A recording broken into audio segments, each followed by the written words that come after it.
NFL legend turned real-life cowboy turned professional curler, back on the show, 4-time All-Pro, 5-time Pro Bowl defensive end, spending time with the Chiefs, the Vikings. A quick stint with the Bears where you sacked Teddy Bridgewater on your first game when you were there. You led the entire league in sacks twice. Jared Allen, how are you?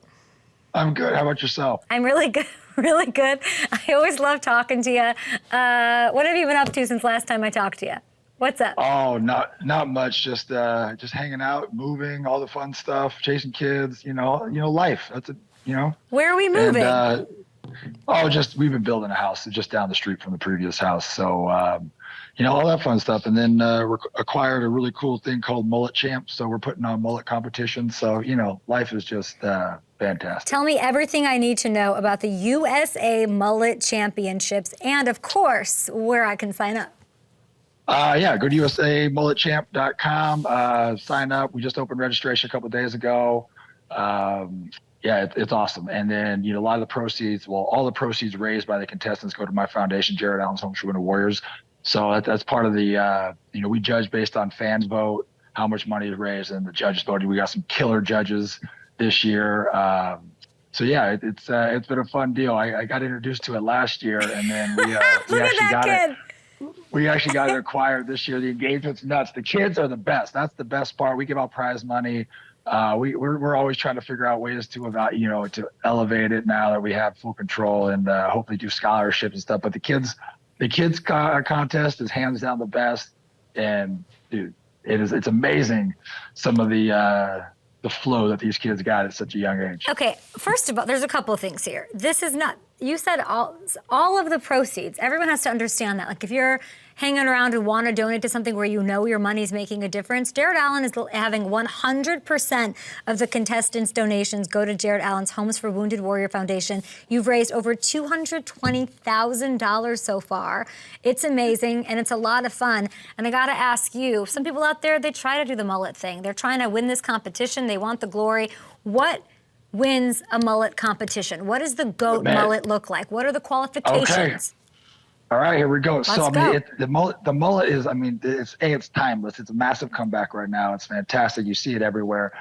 But here, as one of the judges-ish, we got some great judges. Aaron Plessinger, we got Boston Connor, coming on board from the McAfee show, myself, and then, we always want a military component to everything we do. So one of my buddies he's an Army Ranger, he's a Black Hawk Down survivor, Teddy Runcie, he's going to be one of our judges as well. So what we're looking for, if you look at our last guy who's won it, is Scott Salvador. He's won it 2 years in a row. And for me, the reason he got the nod last year is he took the mullet and he just classed it up. Dude had a 3-piece suit on. The killer shades, not the typical Viper shades. Listen, I'm always down with a Viper shade. So I'm looking for I want to see a mullet out of its, stereotypical element. That's what I want to see as a judge. And so that's what I'm hoping, these contestants this year can elevate it, right? Show me something new, show me something authentic. It's not a haircut, it's a lifestyle, and I want to see the lifestyle come through and how you display yourself. Yeah, and no AI, because it's really quick to, there's Photoshop and stuff. I saw this of Joe Burrow. I thought of you immediately. And said, yes. This wasn't real, but I was like, he's halfway there. He should go for it. He looks like one of those lion tamers. What was the big lion tamers with the white tigers or tiger tamers? I don't remember. You know what I'm talking about? Lion tamers. You keep talking, but shouldn't he have a mullet? Why don't you pitch Joe Burrow on a mullet? Yes, he'll listen to you. He should. He'd be a lot cooler. Everybody should have a mullet. Look at right there. There's AI generated. That's not even like a mullet. That's just kind of like just amazing flow. There's just some locks of love right there. Are you talking about the Tiger King? No, not the Tiger King. I didn't think so. The guys in Vegas? Yeah. Siegfried and Roy? Siegfried and Roy, that's who it was. If he had blonde hair, he looked like one of them in the 80s had a massive hair like that. He looks like an 80s pop star, and it actually makes him quite uncomfortable, but he could maybe enter and win your 2024 Mullet Champ competition. You got to do something with the sides, though. The sides, I want to see a distinct length difference between just having long hair. Shaped long hair is great, but I need to see some, you got to clean it up around the ears. You got to, yeah. You're the only person who could have a mullet that I'd be into, but I love that. And it's a great crew judging. Everybody go check that out. And of course, it goes for a great cause. Now let's get down to the nitty gritty. Let's go to 2011. Okay, let's go. I just can't effing get over it. We were talking in the morning meeting. It's 5 a.m. We haven't worked in 4 days. And I'm like, this man had 22 sacks. And it's not just the 22 sacks. It is the doing it on a 3-13 team, Allen, that I think makes it 100 times more impressive. You're down in games. People are trying to play it safe, run the clock, and you still came just half a sack away from the record. Like, do you need me to talk to the Hall of Fame? What's going on? Tell me about it. I don't know. I you know what? The Hall of Fame, that's a whole nother, bag of issues we can get in. How much therapy time do we have today? Go for it. No, I'm kind of one of those things. I've always said, a gold jacket would be fantastic. It'd be great, but it's not going to make me or, anything I was or, become greater than anything I did or blah, blah, blah. It was disappointing this last year. I'm not going to lie. I really thought that was the year I was getting in. I thought I was going to be in 2 years ago, but heck, it is what it is. So I try not to put stake in anything I don't have a control over. So, I just kind of like washed my hands of that scenario. But, I still argue, and you can ask Aaron Rodgers. I heard you talking about him earlier. I had 23 that year. They took a sack from me. Monday Night Football, Aaron Rodgers. They called it a muff on Wednesday. They gave it a team sack versus giving it to me. I'm on the team, so I should at least get a half of it. I'm the one that tackled the man. I took my 23rd sack, and there you go. That would be the record. That's crazy. They need to go back and fix that question. If the Hall of Fame, whoever's running the show over there in Canton, they came to you and said, we'll let you in if you get rid of your mullet and you can never have a mullet ever again. They can keep the jacket. You're lying. Never, ever. First of all, I'm not going to let someone tell me I have to cut my hair to get anything. I'm never going to be that. I love you. That's like telling me I have to put a jacket on to go eat at a restaurant, right? Sorry, not happening. I'll go eat at a different restaurant. It's America. You don't get to tell people what to do. I love you, but you would turn down a bust in Canton, the Hall of Fame, all of that. You're riding with the mullet. That's the best thing I've ever heard. I would be a sellout, and I mean that dead seriously. You can't sell out, right? If something can't do it. Can't do it. That's all I needed to hear. Because then my bust wouldn't have a mullet. No, it would. You could definitely. That would be my sell for you to do it. But you'll be immortalized with a mullet in the Hall of Fame. Who cares what your hair looks like now? Let's get in the HOF. No. Because then everybody that rocks a mullet, everybody that's been a part of the competition, everybody that's lived the authentic lifestyle of having a mullet would be like, that dude's a fraud. Look at him up on stage without his mullet.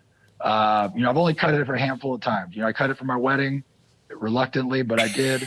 You cut it for your wedding, but you wouldn't cut it for the Hall of Fame. Do you hear yourself, Jared? Yeah, I love my wife. No one at the Hall of Fame is on my top 5 list right now. It's amazing. So that's amazing. They're all on my top 5 craft list right now. I have a question. If you get into the Hall of Fame, are you not wearing a suit? Oh man, if they would let me cut the sleeves off the gold jacket, how tight would that be? That would be pretty sweet, like a sleeveless gold jacket. No, I'd probably wear a suit. I wore a suit when I got into the Ring of Honor of Minnesota. Again, like I said, I like putting the mullet in non-traditional looks. So, yes. I can suit it up. We can rock, Wranglers and a cowboy hat if we need to. But yeah, I'm sure if I got into the Hall of Fame, I'm pretty sure my wife would make me wear a suit. She seems to be the key, so that's good. Oh, absolutely. I gotta tell you, I talked to a lot of great players about. We just had Sean Alexander. A lot of players about their eligibility. Devin Hester, year in year out about it. Now he's in. You have a great relationship, maybe the best I've heard. You have a great relationship with the Hall of Fame. Like you really, and I mean that. Like I mean it earnestly. Like. You have a great relationship with not letting it get the best of you. You're unemotional about it. The idea of the Hall of Fame. No. I think. Yeah. Why, do you not get along with the people there? They're not going to like that you wouldn't shave your head. Clearly not. I mean, it's been 4 years of rejections. Clearly somebody doesn't like me. It can't be a statistical basis anymore. It's that effing sack, my friend. If you had the sack, we would have gotten in. 12th all-time in sacks. I mean, you have more than LT. And J.J. Watt, and Derek Thomas, and Dwight Freeney. Yeah, a lot of people that are in the Hall of Fame, yeah. I actually made a joke to the Hall of Fame people. I said, I think I did too much too fast. If I would have just done less over a longer period of time, maybe they would let me know. Yeah, you're like, sorry, I was so good for such a long time. And I do. I take things with a grain of salt. I try not. Again, was I upset when I didn't get the call this year? Absolutely. It's frustrating because whether you want it to let it or not, it's a little bit of a kick to your ego and all the hard work you put into the years. But at the end of the day, I mean, I say it all the time. It's not going to change my life. My family's not going to love me anymore, any less. It's not going to stop me from doing what I do from a day-to-day basis. So, again, I try to keep things in perspective. I try, actually Brock Purdy, from a young quarterback, he had an incredible quote. I think it was going into the Super Bowl. Basically, people were talking about how, his contract and, how he's one of the least paid players and this, and what does he thinks he deserves. And his comment, I'm obviously not going to quote it, word for word here, but I'll look it up. He basically came out and said, it'd be very arrogant. He praised everybody else, right? And he was just like, it'd be very arrogant of me to be, to think that I was like the sole purpose of this and that I was so deserving, yada, yada, yada. So I thought his perspective on that, on just kind of being humble and taking what God gives him and, controlling what he can control and, not making it be about him. Obviously he's very deserving of being, one of the top paid quarterbacks in the NFL, but he constantly was talking about others and just brought up that, it's not about me. And so, I try to keep that in perspective, going through life. And, I played a game for a living. Where the chips fall after that is what it is. It's a good call. And Brock Purdy, a shout out. I didn't know that was inspiring to you. Especially for a quarterback. It's hard to give me any quarterback credit for anything. Listen, of course. He didn't steal a sack from you, though, so you like Brock Purdy, and you probably hope he goes and beats Aaron Rodgers' ass this year. Speaking of quarterbacks, we'll see. Yeah, last time I talked to you, I asked you a very easy question, like, what should they do with Kirk Cousins? And you said, is this a contract year or whatever? And I said, yeah. And you said, bye. And it went crazy. Yeah. People on Twitter were like, whoa, and lo and behold, bye happened. And he goes to Atlanta. And they, of course, in true Kirk Cousins, I don't even know how he gets so lucky. Not lucky, but being rich, rather. 25 to 30 mil if he stayed. So he goes and he gets 45 mil from the Falcons. Your thoughts on the deal and, of course, on then drafting Penix to Atlanta soon after? Oh, I mean, great for Kirk Cousins. There was actually, I think they wrote a Wall Street Journal article about it, just about why he keeps getting paid, right? Like, he stays long enough. He's always the best available. And, somehow he has that magic genie in the bottle to where he has just to keep getting paid. I think he's like one of the fifth highest players of all time. They earn money earners in the league, like in history. It's crazy. So, again, I'm glad the Vikings didn't spend $45 million. Like I said, it's nothing against Kirk Cousins, but I mean, when you're trying to rebuild an organization, I don't think, mid-30s quarterback coming off an Achilles heel is where you want to, Achilles tear, is where you want to spend your money. So I am shocked that Atlanta drafted Penix so high. I thought Penix was a good college player. That's one of those things, that high of a pick, there's expectations. Kurtz has a bad game. And they're going to expect him to come in and play. So that's kind of a tough situation. But if all goes well, Kirk plays well, I think it's going to be really good for Penix to sit behind him for a couple years and learn. And I think you see, look what happened with Aaron, right? You talk about Aaron, you talk about some of these quarterbacks that sat for a full year, if not a couple years, and they come in and they seem to have a better grasp on the NFL versus throwing them in to the fire. Now, I think McCarthy coming in, we have the right coach, McConnell. We have the right system. We have the right players around him for him to be successful. I think you just have to throw the ball in the general direction of some of the receivers we got in Minnesota, and you're going to be successful. So I like what Minnesota did, letting Kirk go. Kudos to Kirk for going and breaking the bank with Atlanta. Again. For the fifth time.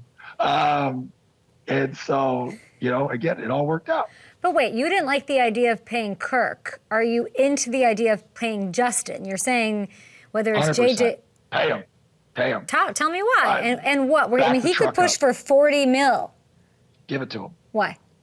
He changes the game. He opens up your run game. He gives you the ability to score anytime, anywhere. He is a quarterback's best friend. So if McCarthy is going to be your franchise quarterback, you cannot let him go. You can't. He becomes the centerpiece of your team, and you got to protect him on the O-line, and you got to, if you have the ability that kid has the ability to be, I mean, he is already so special, but I mean, he has the ability to change games and what that does to a defense, knowing like playing against guys, you know, that have been those game changers, you know, playing against the Megatrons of the world where you have to bracket, you got to put 2 on him. So even if he doesn't have a game where he's, you know, has 200 yards or 150, whatever it is, the fact that you have to acquire 2 people to him all the time just makes it harder to play defense and makes it easier to play offense. Break the bank for Justin Jefferson, guys. Get it done, whoever the quarterback is. And we'll wrap it with the sack. We found it. Let's take a look. I'll be the judge of this. Talk me through this. Okay. I mean, he made a football move, so that's a fumble. That's not a muff. It's clearly your sack. What? They took that from me, gave it a team sack. That is the 23rd sack. I mean, he makes a football move, and he can still pick that ball up and run with it. They called that a muff. I have a question for you. That is a fumble. That is a sack. Jared, where was the rest of the team? Show that again. Where's the rest of your team? We were 3-13 that year. But where were they on this play? What's going on? Oh, there we go. I feel like you were alone here. Kevin's close by. But that is not by the rule. The muff would have to be on the snap. He caught the ball. He makes a football move. He pumps the ball. He drops it. They called that a team sack. That is right there on record, 23 sacks. I am the rightful owner of the single season sack title. And this is not even for debate. They gave it to me, took it from me away on Wednesday. Do you know why? Was there any discussion? And what is the appeal process? I appealed it for years. They called it a muff. They said he didn't have full control. Yeah, he didn't have full control of the football. I'm like, he shuffled over the pocket, he exited the pocket, ran with it, and dropped the ball. And he could pick that ball up and still throw it. So Have you talked? They gave it's a team sack. Have you talked to Aaron about this? Oh yeah, Aaron wholeheartedly agrees it's a sack and that I'm the rightful. You know, that's why we get along so well. That's why. Okay, so let's pick a pass rusher. Let's manifest. We're going to get a sack in your name, okay? We're going to do what we can here. Pick a pass rusher that's going to just take it to Aaron Rodgers this year and it'll count for you. Who would you like to see? Who's on the schedule? I don't know. Just just a hypothetical, Jared. It's a hypothetical. Okay. Goodness. Crosby? I think Danielle. Yeah, Crosby could. I'm a Danielle Hunter fan. I really am. I'm a huge Danielle Hunter fan. So I think he could do it. Crosby's another good one. He's been having a really good last couple of years. And I'll be honest. You know, I got to give T.J. Watt his credit. That dude's a monster. And so I'm trying to Micah Parsons. I mean, let me go with Micah Parsons. He's a little dirtier. Like, you know what I mean? He just has a little more edge and attitude to him. So I feel like when he hits Aaron or hits the quarterback, do the Cowboys play them? He has a little more ill intent. So I'm going to go with someone who has a little more ill intent. I don't know. The Cowboys played the Jets. Maybe in the Super Bowl. I named like 4 of them, so one of them's got to come. It doesn't matter. Micah, just go get to East Rutherford and sack the you-know-what out of Aaron Rodgers for our friend, Jared Allen. Appreciate you and your mullet and the fact that you would rather have that than the Hall of Fame shows just how amazing you are. Love you, man. See ya. Take care. Bye.